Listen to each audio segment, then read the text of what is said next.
Welcome to the Performing Arts Series brought to you by the Kennedy Center and the Prince William Network. I'm Maria Salvador, your moderator for today's program. I'm joined in the studio audience by students from Stonewall Jackson High School. With us is award-winning illustrator Bryan Collier. From his first book entitled Uptown, Bryan's unique style has garnered numerous accolades. Uptown was honored with the Coretta Scott King Award and won the Ezra Jack Keats Award for Best New Illustrator, as well as other significant honors. And that was just the start. Bryan's work continues to receive well-deserved tribute, including more than one Caldecott Honor and several Coretta Scott King Awards. Bryan Collier continues to share his passion for art and its power with young people through his books as well as in person. Welcome, Bryan. Thank you. Tell us about your early years growing up on the Eastern Shore of Maryland. Well, growing up on the Eastern Shore, I just feel like I was like any other kid. I was into sports, and I played sports. I played football and basketball. And I think everyone thought I was going to play football later on, you know. Okay. And I loved it, but it was something about making art that really shifted. And I protected, I didn't tell anyone. At age 15, I said, I'm going to be an artist. And I was making art. And I was just so turned on by the idea of making art and the act of it. And it's been an obsession ever since. And that's sort of how it all started. What were the early influences on you? On the Eastern Shore, we're talking about ducks, water, boats, the things that are around us.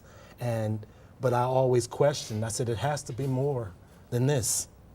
And my art sort of gave me that curiosity to experiment and make art and sort of create a new way of making art other than what I'd seen around me. And so I would do still life paintings and sort of incorporate more of my own personality in it. But I knew that at that point, that very instant, that's what I'm going to do for the rest of my life. How does an artist infuse their work with their personality? Well, at that particular point, at that young age, I think that the things that sort of came into play were the relationship with family, TV, movies, things that you're dreaming about. There's a dream life that happens for artists, and all the artists that are here, they know exactly what I'm talking about. And it goes well beyond your physical realm. It's something else. It goes to another place. And your work was recognized early on. Your art was showed at the U.S. Capitol. And from there, you won a scholarship to the Pratt Institute in New York City.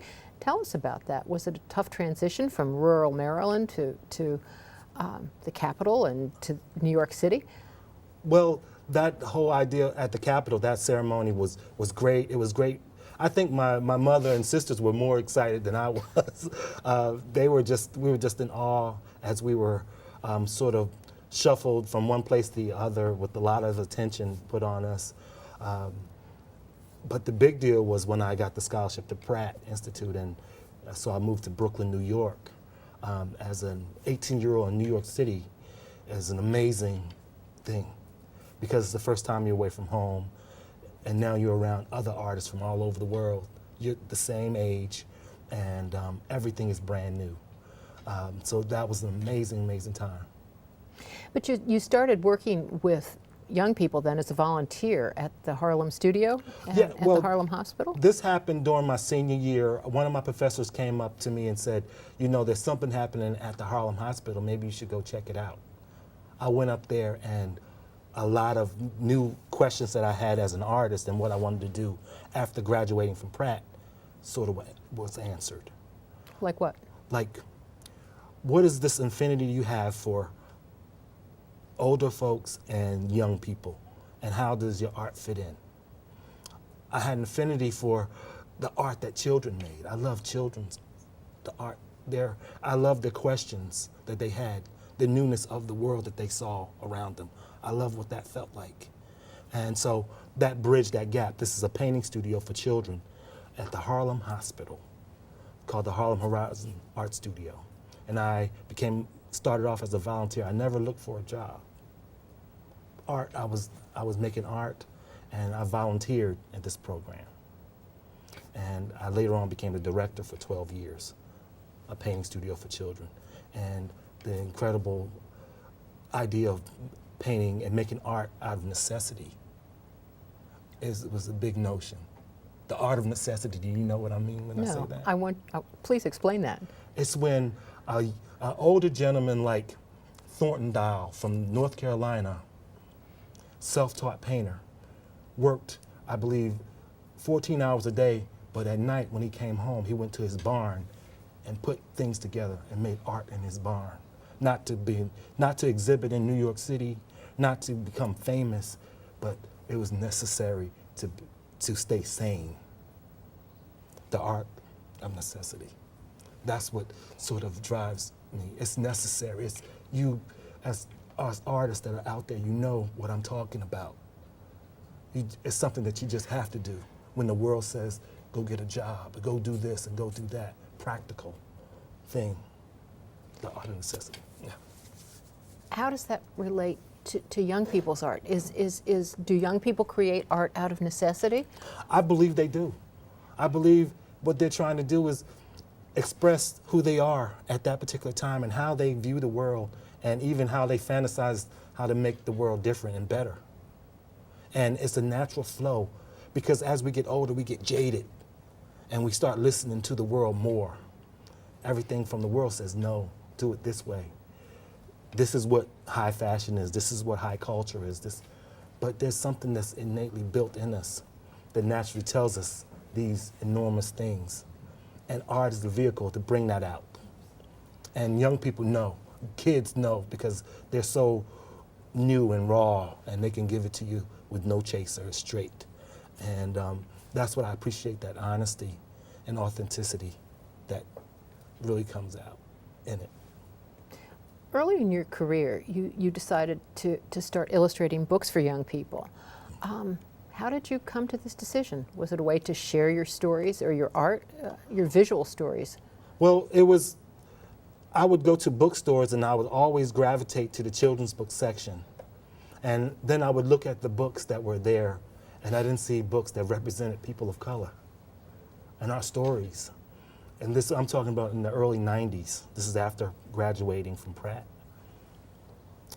And then I remembered my favorite books. One was called Snowy Day by Ezra Jack Keats. And the other was Whistle for Willie by Ezra Jack Keats. And then the third one, and the third favorite book that is still my favorite today, is Harold and the Purple Crayon.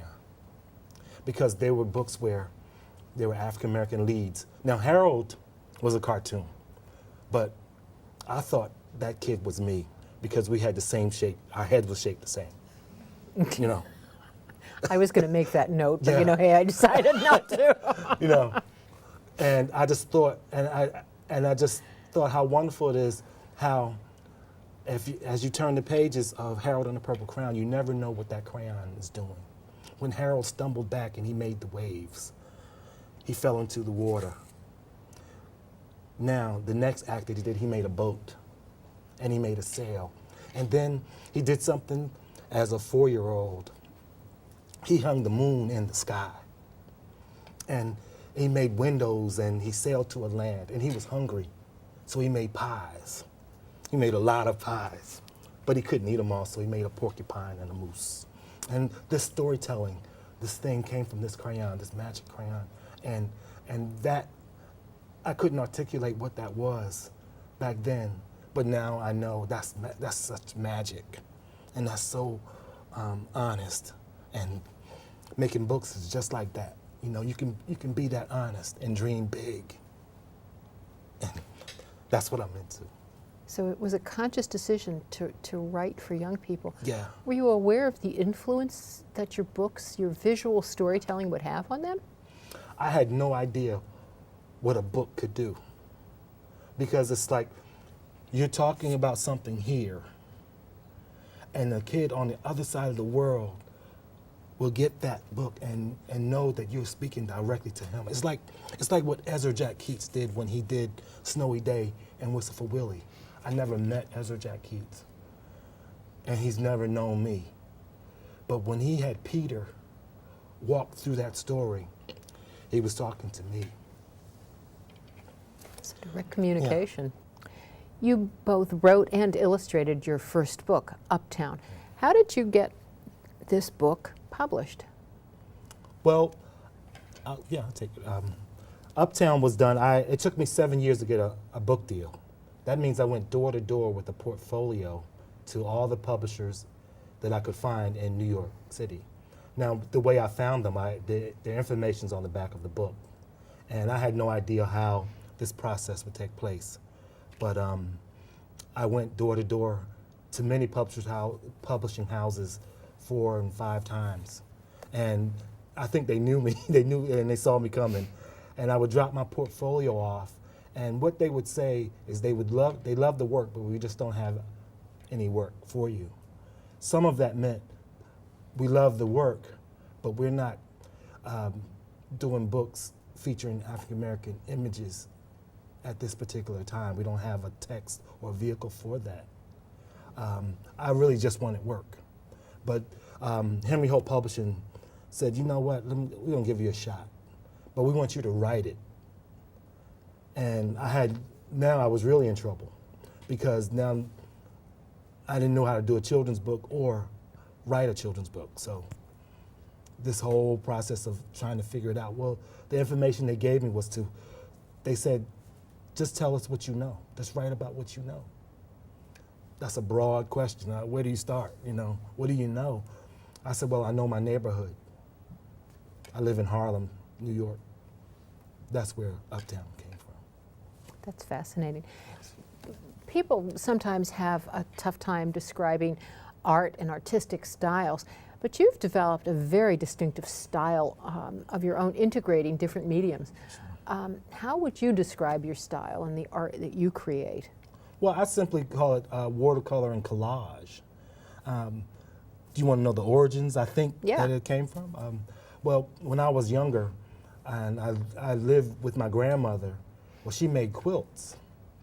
And she made quilts, and a 5-year-old or a 6-year-old, the quilt is just a quilt. It can be colorful and pretty, but it's just a quilt.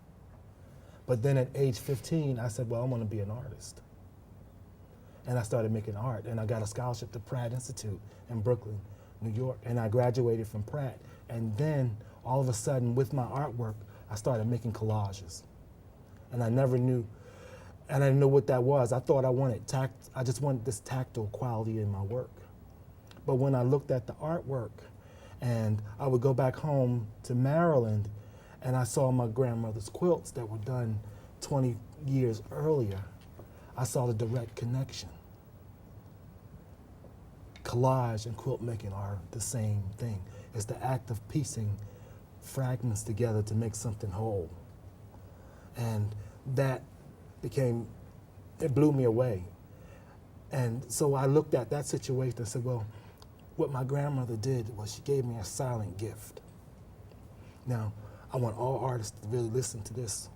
When you receive a silent gift, it may not show up until 20 years later, but it will, because that silent gift is a seed. And that seed will grow into a tree. And it'll celebrate all that you are and all that you can be. And you will spread seeds again as that tree. And that whole notion and idea is so moving and motivating to me to continue to make art and spread those seeds, because that's what was given to me, and that's where this collage came from. And that's the basis of the work that I do right now. It's interesting. You say that collage is more than just a style. It's about bringing different elements together, and that once you've become sensitive to the connection, then you deepen your understanding of yourself and others. Talk about that a little bit. How does it? Well, what it does, the collage, and you got to understand the elements that you're working with. They have nothing to do with each other until you put them together, and then something happens. Like, let's say you're cooking and you have these ingredients, and separately you can lay them all out on the counter and look at them. They have no relationship to each other. But when you start putting it together and they blend, a different thing happens, something new happens, you brought something whole together to create a whole different aesthetic, a whole different idea of what you just started out with. That's amazing. And it's so universal. We all can relate to that idea of trying to piece something together to make something whole.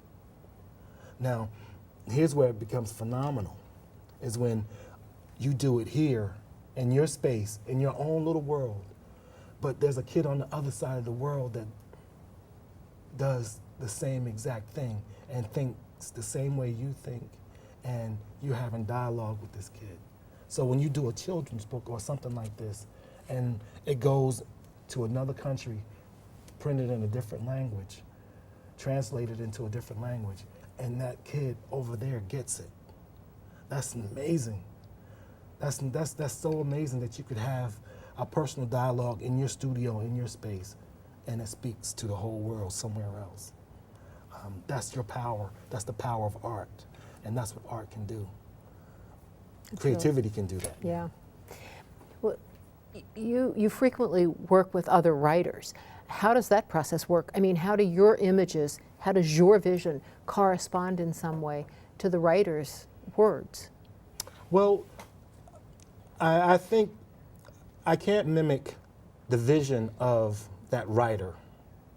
What I try to do is digest the words and come out with something honest from me and from my experience. The words lead me in some direction, but oftentimes I interpret those words based on the tone of the whole text. Like, I'm into works that have a sense of hope and transformation and redemption in it, those major themes that I can visualize in that particular text. Or I love the sound of pronouncing the words, the inflection of the words. All those speak to me in so many ways, and images flow based on that, you know? And that's sort of my little criteria. One, I don't want to repeat myself. So if I do a Martin Speak Words, I won't do a second version of Martin Speak Words or a remix. I won't do anything like that.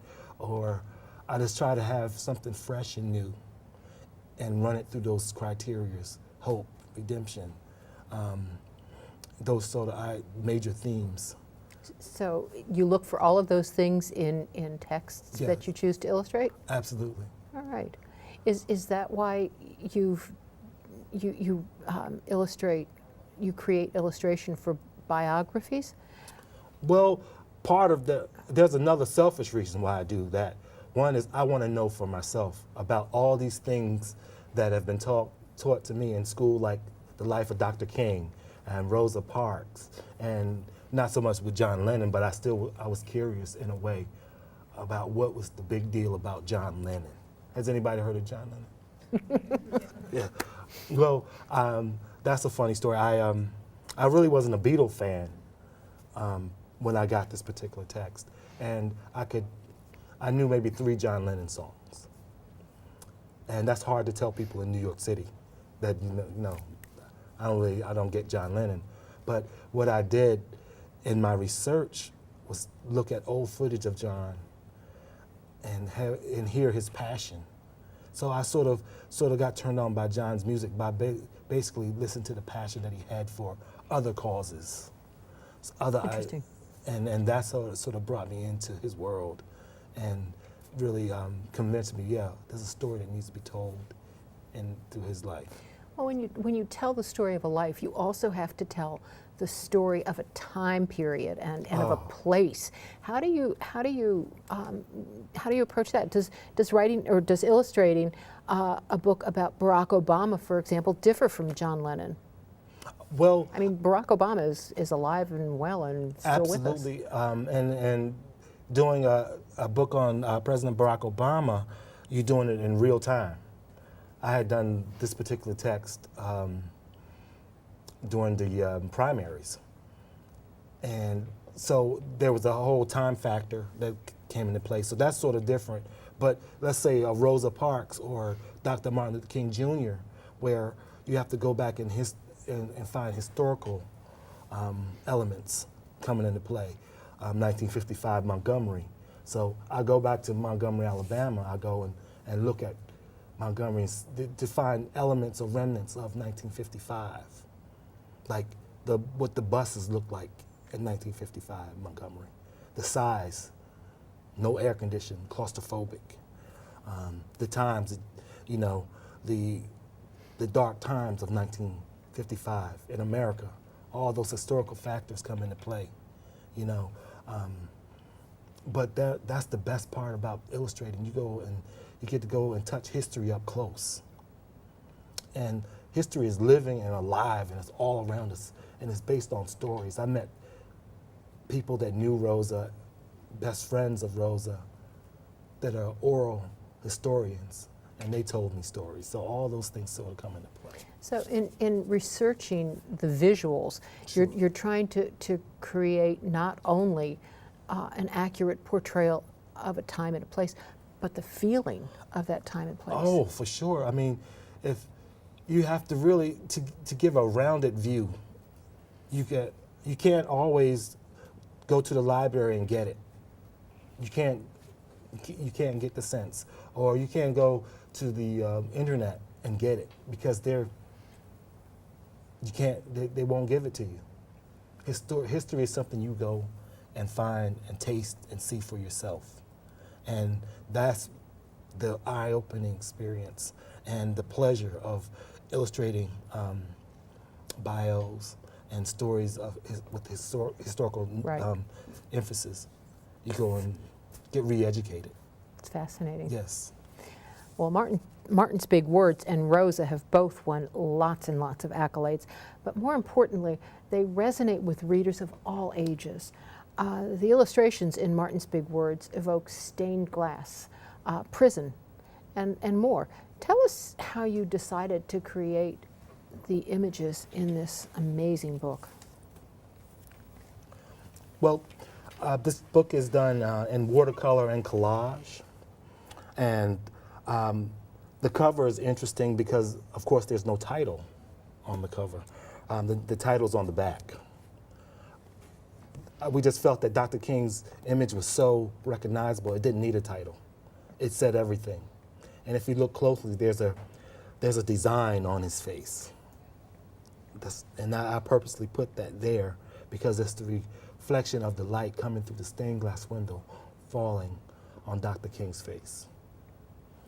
Because that stained glass window is really the important key. That's the first thing you see when you open up this particular book. And nothing in this book is here by accident. It's all intentional. Stained glass windows make up different colors of pieces of glass to make one window. Dr. King's message was about bringing different colors and races together as one as well. So it acts as a metaphor for Dr. King's message. That's intentionally put there. Because before I started making the art for the book, I would write these things down throughout my research. Stained glass windows are important because of that very reason. All these ideas were written down before I started. Well, the words and images in this book are totally inseparable. The pictures fill in the space between the words. They create a mood and a tone that gives a glimpse of the person and the times in which he lived. Can you just give us a taste of the language and just how the words work with it? Sure. Let's get rid of that little piece of this paper. thing here, yeah. That ruins the image. Sure. The marches continued. More and more Americans listened to Martin's words. He shared his dreams and filled them with hope. I have a dream that one day in Alabama, little black boys and black girls would join hands with little white boys and white girls as sisters and brothers. After 10 years of protest, the lawmakers in Washington voted to end segregation. The white-only signs in the South came down.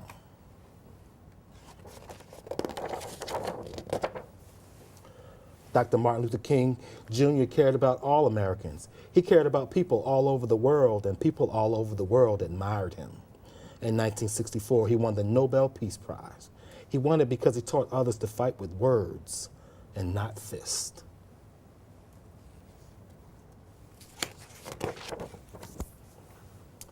Martin went wherever people needed help. In April 1968, he went to Memphis, Tennessee. He went to help the garbage collectors who were on strike. He walked with them and talked with them and sang with them and prayed with them.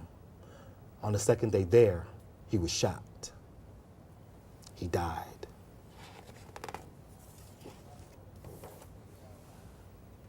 His big words are alive for us today. Those last two images remind me of a camera focusing on the image of Martin Luther King and then pulling back to a memorial of Dr. King. How did you come how did you decide to create that image? Well, it went all the way back to the very beginning when you saw the end papers and you saw the stained glass windows and how that was a metaphor for Dr. King's message. I was staying true to that, and to put Dr. King in the stained glass as a memorial was just spoke to this particular part of the text, because this is the dark, solemn part of the text. And I wanted Dr. King staring at the viewer to sort of speak on another level to the viewer, and the stained glass windows all around. Now, there's something that curiously happened in this particular image that I didn't expect to happen or didn't intend to happen. I dedicated this book to the custodian of my high school. His name is Joe Eisler. And the reason why I dedicated this book, because I thought of him immediately when I was doing it. He would always encourage me when I was in high school. He said, keep making art. Keep doing it, because it's going to take you somewhere. And if you look closely into this image, there's a custodian or someone cleaning these glass windows on the other side. There's a broom. There's a gentleman cleaning the windows. And I was like, I don't believe that Joe showed up.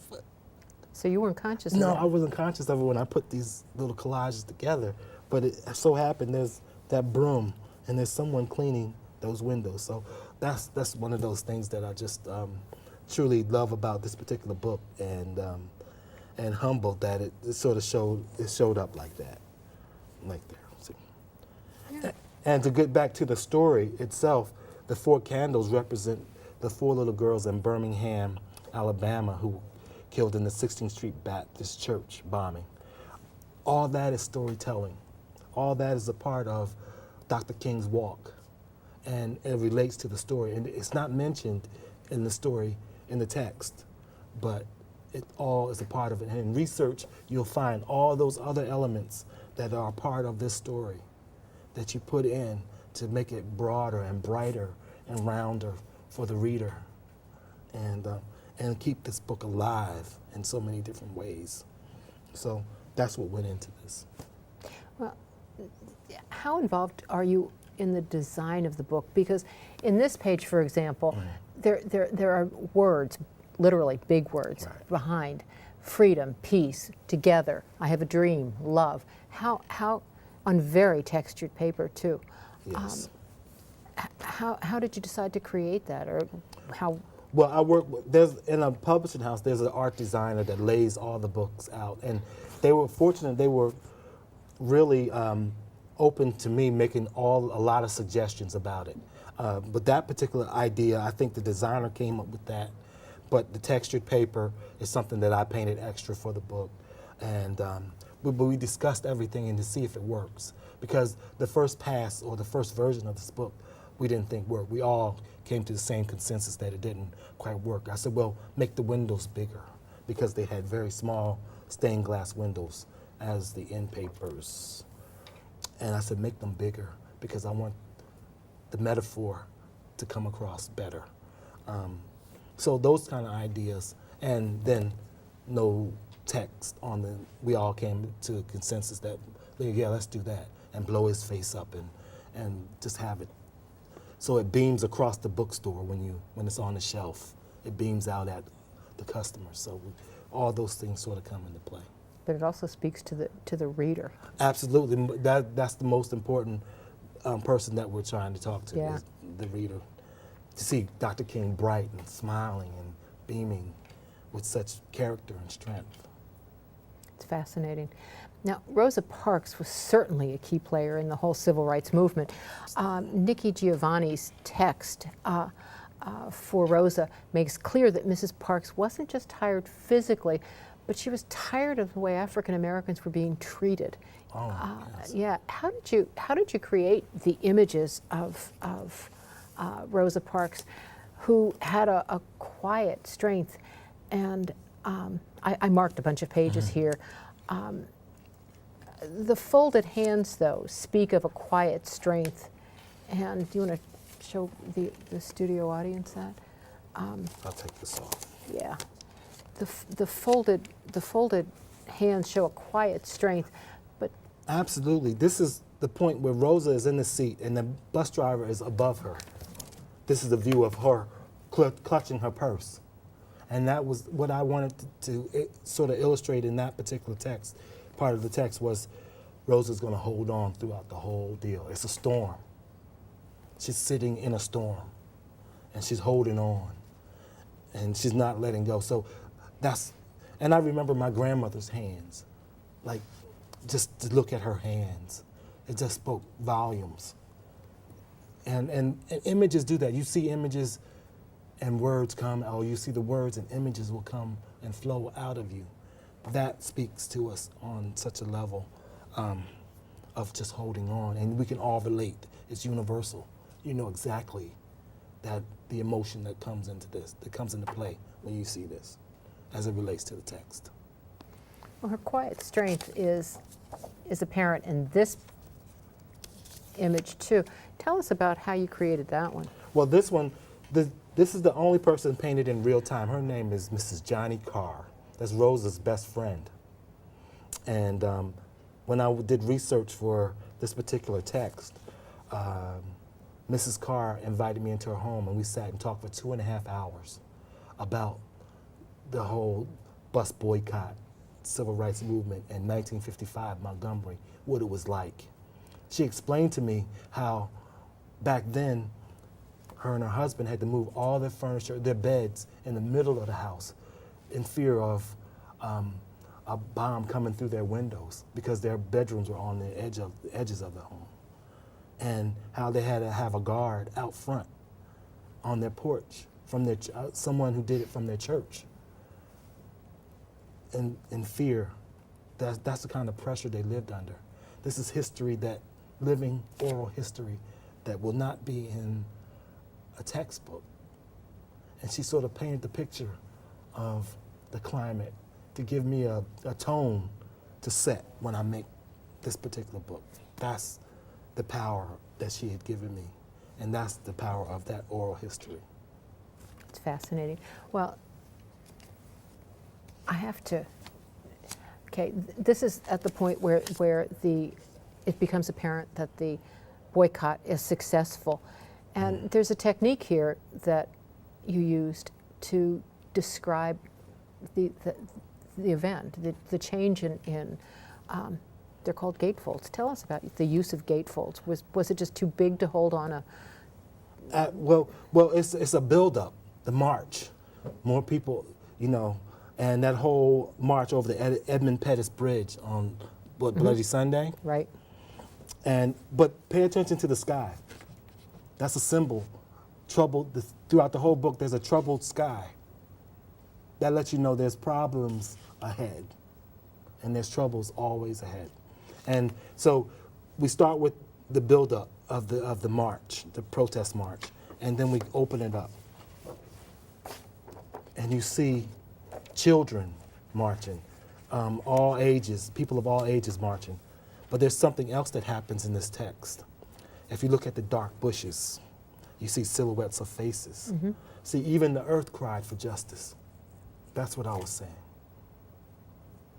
So all these things sort of come into play to tell this story. The American flag is in here, veiled under all this watercolor, to sort of tie it with a bow, to give it context and place and presence, and also accentuate the idea of what happened here in Montgomery and how it plays itself out right now as we sit here. So that's all part of that visual storytelling that I always go back to, and those symbolisms and metaphors to broaden the text. Well, you're almost telling another story, and well, you're telling a similar story, but in a different way. Sure. I'm intrigued. You're interested in visual storytelling in film as well. Absolutely. Did film influence you at all with some of the images specifically in this book? I think they're marked earlier on. Mm-hmm. I can't help but think of a World War II Gestapo officer when I see that image, and then this image of the passenger, the fellow passenger on the bus, glaring at Rosa Parks.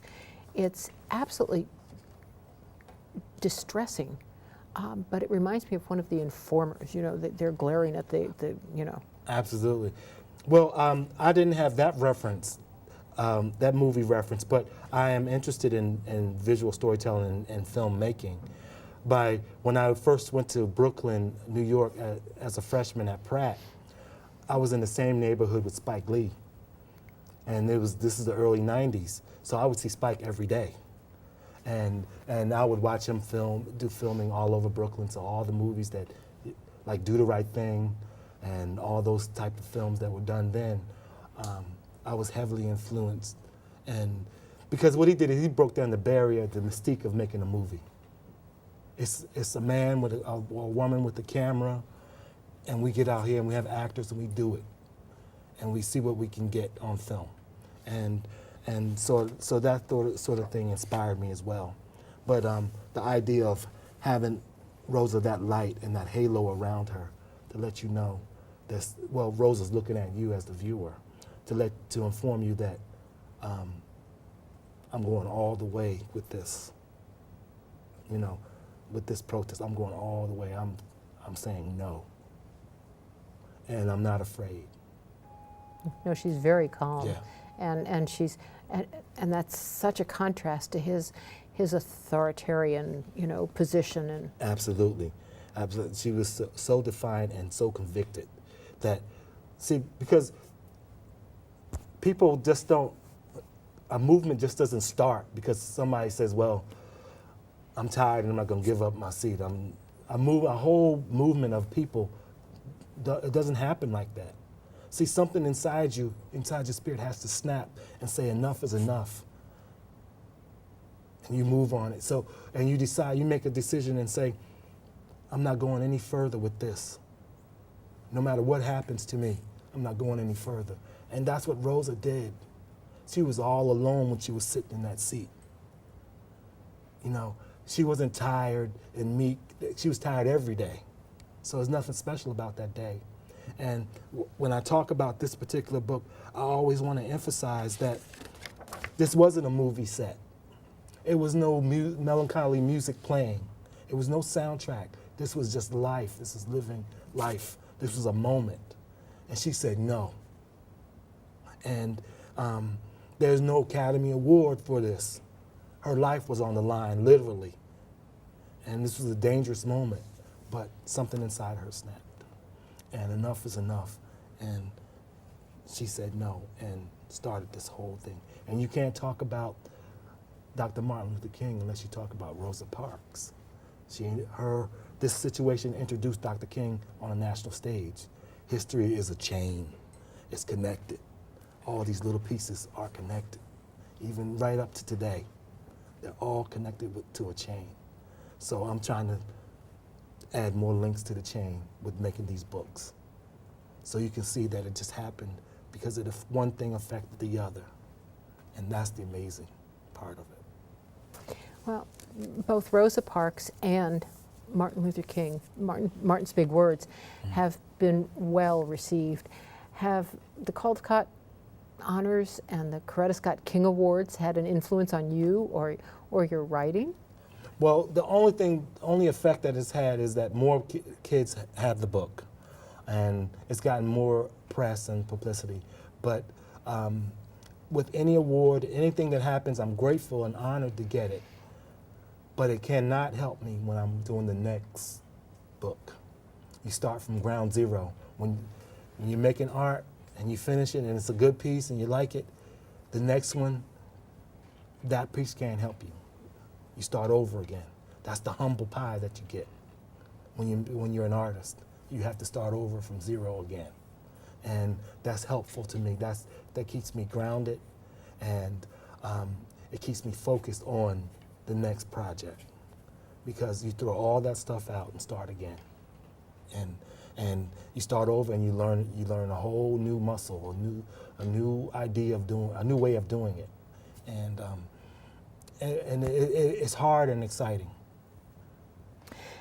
You've said that well, you've been illustrating books that other people have written for the most part. Do you ever plan to start writing again?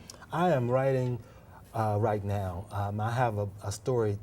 I titled it Harlem Browns. It's about 4 girls who live in Harlem, and they're from different parts of the world, and they formed a group called the Browns.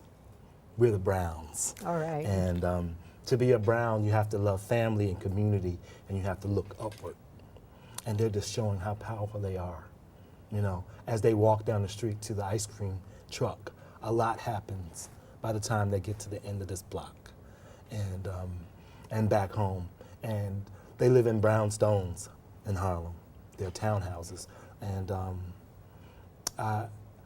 I'm still formulating parts of the idea, but I'm close to it. And the next bio I'd love to do is Quincy Jones. That's the one that from the very beginning, 10 years ago when I was doing books, I said, this story is worthy to be told. Quincy Jones and his childhood. Because if you see who he is now, you know that he's a walking miracle that he got there. You know, as many of our lives are. But those humble beginnings, and to see where he's made it to, in all the beautiful struggles that take place, that's the story that I think I want to do next. And you're going to tell it visually, I'm sure. Visually, yes, indeed. Well, you know, we live in a highly visual world. Images bombard us. It's a key way of gaining information.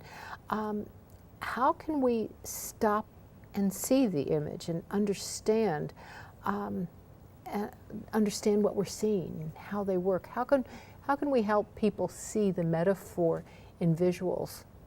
Well, oftentimes what I inform teachers, I said, okay, cover the words up. Cover the words up in the book. And let's talk and let's talk about just the art, just the images that you see, to see what they tell you. Because what it does is it helps us use our sense of discernment. Because we are given images and they flood us all the time. Oftentimes they're misleading images. They're showing you one thing, but they're really talking about something else. You know, with picture books, you can exercise young minds to see what is really being said, to see if it's done effectively, even in picture books. Because you can see the differences in different picture books. You know, did that image really, or those string of images really tell that story the best way?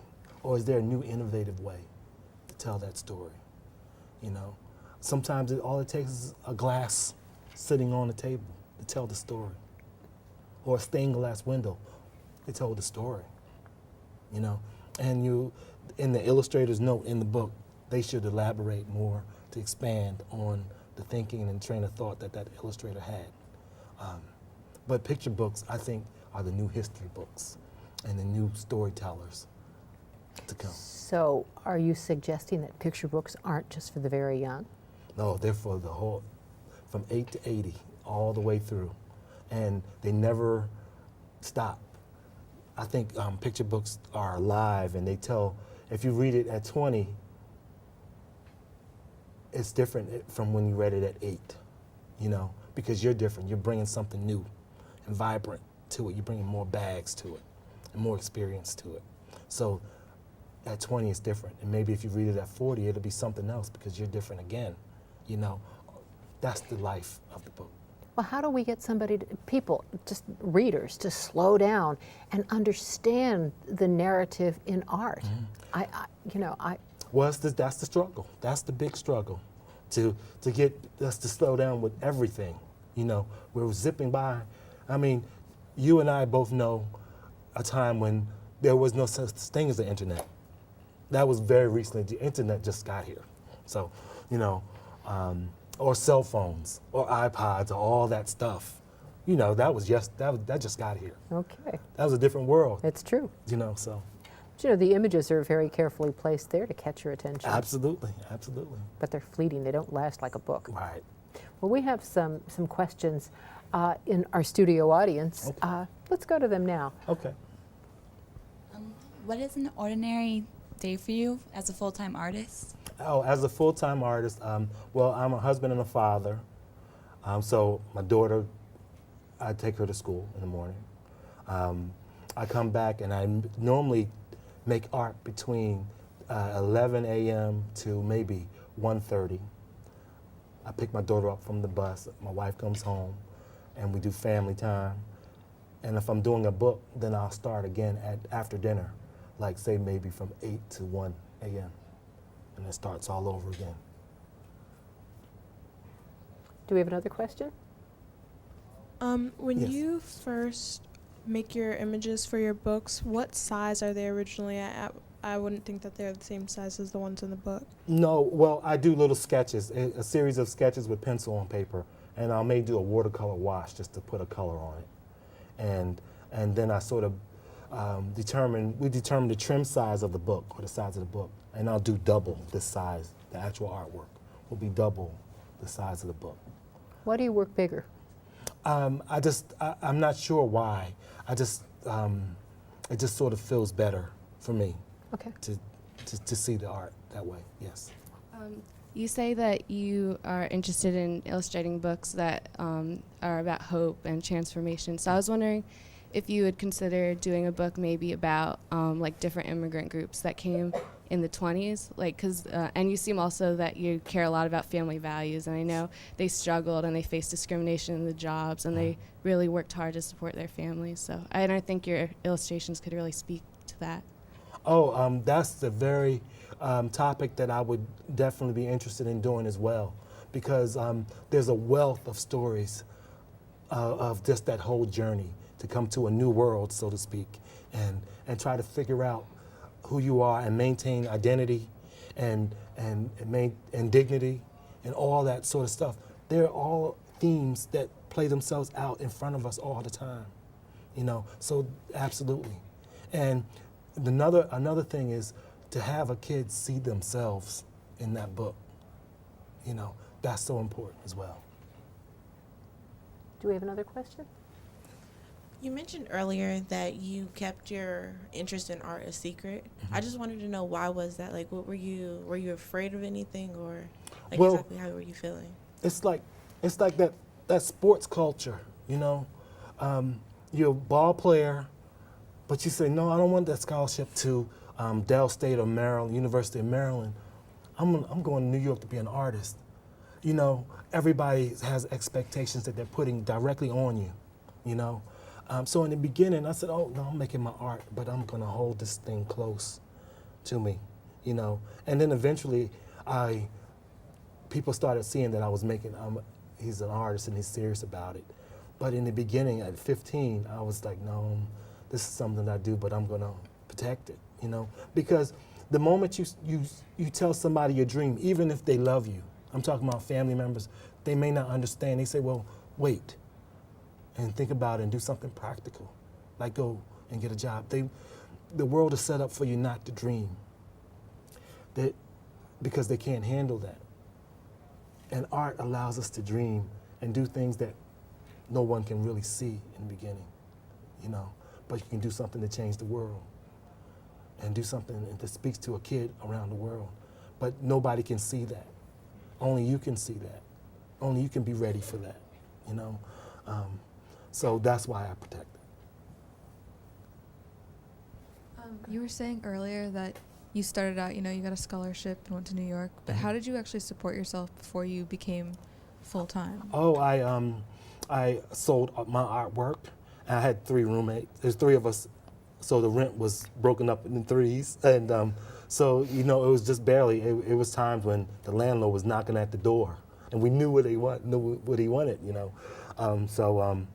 It was very thin in the beginning. And then eventually that particular painting studio job became a paying gig. But we had to write grants to raise money for that. But in the beginning, it was just hand to mouth. And living in New York, expensive city, you know. How do you feel about using computers in the generation of work? Oh, I have no problems with that. I particularly like the tactile quality of making my own art, but generated graphics or computer art, it's wonderful because I know that creativity starts in the heart and the mind first, you know, and the computer is just that other instrument that you use to get it out, but it started in someone's mind and in their hearts. So, and that it doesn't. I don't feel any way about it. I appreciate what goes on there as well. Do we have another question? Go ahead. I'd like to ask, what adhesives do you use for your collages, and if you use a gloss as well? The glue that I use is called Sobo glue. It's like a fabric glue, and it's really cheap but really good. You know, you can buy it by the gallons, and they last a long. It'll take you a year to use that gallon of glue, I don't put any surface, anything shiny on the surface because it's different types of paper. So some of the paper is shiny. It has different effects and texture. So I go with that. And then I paint back into that collage, you know. But it's all paper. It's all paper. It's interesting. So you let the medium speak for itself. Essentially, it sounds like what you're saying. Yes, absolutely. One more question. Sure. How do you think the fusion of text and illustration in a picture book differs from other kinds of illustrated books? Well, to me, it's like a dance. It's a wonderful dance that happens. And what my take on it was, and from the very beginning, is that I'm not going to mimic this text. The text is telling the reader something. What I'm going to do is have a visual walk along parallel with the text, but it's not going to be mimicking the text. And the space between the image and the text is where the reader falls. Does the reader gain from image even if they don't, even if they aren't able to articulate what it is that strikes them about that image? Well, I believe so. Back with the story I told you about with Harold and the Purple Crayon, he moved me when he made the moon in the sky. He hung that moon in the sky because it said, the story did one thing, but when he did that, something else sort of happened. And at 4 years old, I didn't know how to articulate that. I just knew that, wow, this is a great book. So it informed you even though you were too young to be able to say why. Okay. And image can do that. You guys know that. I mean, there's images that stick with you forever. They will always be with you, always. And